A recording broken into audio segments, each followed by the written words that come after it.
Pemirsa, Presiden Prabowo Subianto memberikan rehabilitasi kepada ex-dirut ASDP Ira Puspadewi. Ya, selain Ira, rehabilitasi juga diberikan kepada dua orang di jajaran ASDP, yakni Muhammad Yusuf Hadi serta Hari Muhammad Adi Caksono. Pada 20 November lalu, mantan Direktur Utama PT Angkutan Sungai Danau dan Penyeberangan ASDP Indonesia Ferry Ira Puspadewi divonis 4,5 tahun penjara dan denda 500 juta rupiah oleh Majelis Hakim PN Jakarta Pusat.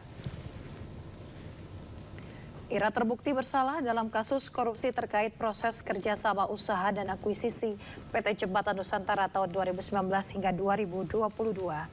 Majelis Hakim juga memvonis dua orang lainnya, yakni Direktur Komersial dan Pelayanan PT ASDP Muhammad Yusuf serta mantan Direktur Perencanaan dan Pembangunan PT ASDP Hari Muhammad Adi Caksono.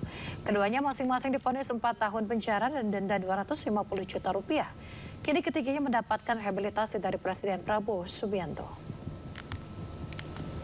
Apabila denda tersebut tidak dibayar, akan dikenakan kurungan selama 3 bulan. Memerintahkan penuntut umum untuk membuka blokir atas rekening bank. Ya, pemirsa, untuk mengetahui update terkini terkait dengan kasus ini sudah ada rekan kami Dilami Aulia di Gedung Merah Putih KPK. Baik. Ya, Dilami, rencananya pukul berapa ex-dirut ASDP Ira Puspadewi akan dibebaskan? Ya, selamat pagi Nata, Yasmin dan juga pemirsa. Mengkonfirmasi dari juru bicara KPK Budi Prasetyo mengungkapkan bahwa hingga saat ini KPK memang masih belum menerima salinan terkait pemberian rehabilitasi dari Presiden Prabowo kepada Ira, yakni mantan Direktur Utama PT ASDP, kemudian mantan Direktur Komersial dan Pelayanan Yusuf Hadi, dan mantan Direktur Perencanaan dan Pengembangan ASDP, yakni Hari Muhammad Adi, di mana memang salinan rehabilitasi dari istana ini tentu penting ya, karena untuk proses tindak lanjut dari pembebasan Ira dan kawan-kawan, di mana nantinya setelah KPK mendapatkan surat salinan rehabilitasi hukum yang diberikan Presiden Prabowo, lalu akan berlanjut ke proses administratif yang tentunya ini juga akan memakan waktu ya, sehingga kalau melihat waktunya apakah akan dilaksanakan pembebasan dari Ira dan kawan-kawan hari ini juga masih mengkonfirmasi ya dari juru bicara, karena mengingat itu tadi salinan dari surat rehabilitasi yang diberikan Presiden Prabowo ini belum diterima oleh pihak KPK. Kemudian rehabilitasi ini diberikan oleh Presiden Prabowo kepada Ira dan kawan-kawan. Ini bermaksud ya dalam mengembalikan hak dan juga menggugurkan status terpidana dari ketiga orang ini. Karena sebelumnya Ira dan kawan-kawan ini dianggap merugikan keuangan negara sebesar 1,25 triliun karena mengakuisisi PTJN. Di mana sebelumnya pada persidangan diduga bahwa Ira dan kawan-kawan ini merugikan karena kebanyakan kapal yang diakuisisi dari PTJN ini merupakan kapal yang rusak dan juga karam. Namun begitu, dengan adanya rehabilitasi dari Presiden Prabowo ini tentu akan menggugurkan pidana dari Ira yang sebelumnya divonis 4,5 tahun penjara dengan denda 500 juta, subsidi 3 bulan penjara, dan juga Yusuf dan Adi yang divonis sebelumnya dengan penjara yakni 4 tahun dengan denda 250 juta, subsidi 3 bulan penjara. Nanti tentu ya kami akan juga mengkonfirmasi kelanjutannya dengan juru bicara KPK. Untuk sementara ini demikian, kembali ke Yasmin dan juga Nata. Ya, melaporkan langsung dari Gedung Merah Putih KPK Jakarta. Selamat bertugas kembali.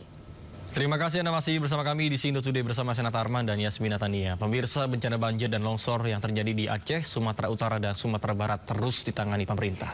Namun bantuan untuk warga korban bencana tetap dibutuhkan. Dan berikut perbincangan rekan Raisa Nadia dengan Kepala Pusat Data Informasi dan Komunikasi Kebencanaan BNPB Abdul Muhari.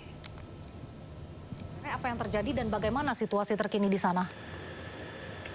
Ya, sebenarnya hampir semua bagian barat dari Sumatera, dari tengah ke utara sebenarnya ya.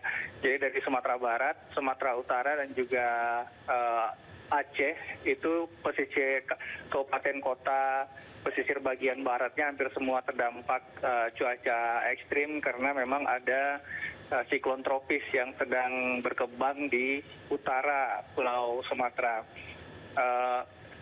Keberadaan siklon ini kemudian memang meningkatkan intensitas curah hujan secara sangat signifikan sehingga di beberapa tempat seperti tadi disampaikan, BNPB menerima laporan dari daerah tidak hanya dari Sumatera Utara, tapi juga Sumatera Barat dan Aceh. Tetapi memang yang kemudian mengalami eskalasi dari dampak termasuk banyaknya korban jiwa itu ada di daerah Tapanuli Raya. Artinya di Tapanuli Utara, Tapanuli Tengah itu ada 4 jiwa korban meninggal dunia. Dan Tapanuli Selatan ada 8 jiwa korban meninggal dunia. Kami sudah mengirimkan tim reaksi cepat kita ke lokasi untuk benar-benar bisa melihat kondisi terupdate, kondisi yang real di lapangan agar kita bisa menentukan langkah-langkah intervensi karena ada beberapa daerah yang terisolasi juga, Mbak Raisa. Nah, total ada berapa korban baik di Tapanuli maupun di Sumatera Barat, di beberapa wilayah di Sumatera Barat, dan apakah akan ada penambahan lagi, akan ada evakuasi ke depannya, Pak? Untuk eskalasi kejadian, BMKG menyampaikan bahwa cuaca ekstrim masih akan terjadi hingga tanggal 27 atau 28. Jadi masih sangat mungkin ada eskalasi dampak, khususnya misalkan di daerah Sumatera Utara. Sumatera Utara itu yang pertama terdampak itu adalah Tapanuli Selatan, kemudian tereskalasi ke Tapanuli Tengah, Tapanuli Utara, kemudian Sibolga, dan sore ini Madani. Dan ini masih tetap kita waspadai. Itu sebabnya BNPB mengirimkan tim ke lapangan agar daerah-daerah yang memang masih menjadi titik rawan, kita bisa evakuasi dulu masyarakatnya untuk sementara, supaya potensi korban jiwa bisa kita minimalkan setidaknya hingga potensi cuaca ekstrim 2-3 hari ke depan ini terlewati, Mbak Raisa.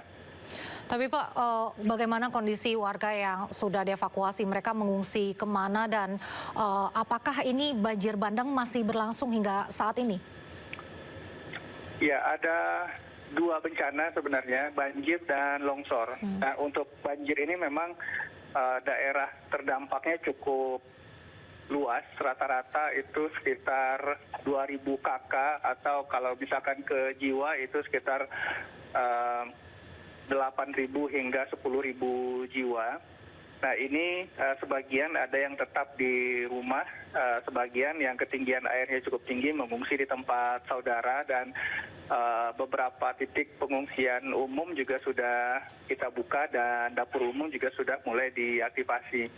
Nah, ini untuk jumlah pastinya berapa jiwa yang saat ini kemudian ditampung di tempat-tempat pengungsian. Sementara ini masih kita pastikan karena tim di lapangan juga agak kesulitan komunikasi, tetapi tetap kita upayakan untuk bisa berkomunikasi agar data yang kita miliki terus dimutakhirkan agar dukungan logistik sebenarnya kita bisa hitung dan kita bisa pastikan warga terdampak bisa tercukupi, Mbak Reza. Ya Pak, kami menerima informasi ada warga yang terjebak di hutan. Itu bagaimana kondisi terkininya Pak? Apakah ada laporan terbaru terkait hal tersebut? Iya, ada beberapa warga yang kemudian evakuasi mandiri di daerah perbukitan dan ada beberapa titik di sekitar tempat pengungsian ini yang juga mengalami pergerakan tanah. Kami coba tetap berkomunikasi dengan personil di lapangan untuk memastikan ketika kita bawa turun itu kondisi benar-benar aman sehingga masyarakat yang saat ini ada di kawasan perbukitan atau mengungsi secara mandiri ini bisa segera kita pindahkan ke tempat pengungsian sementara.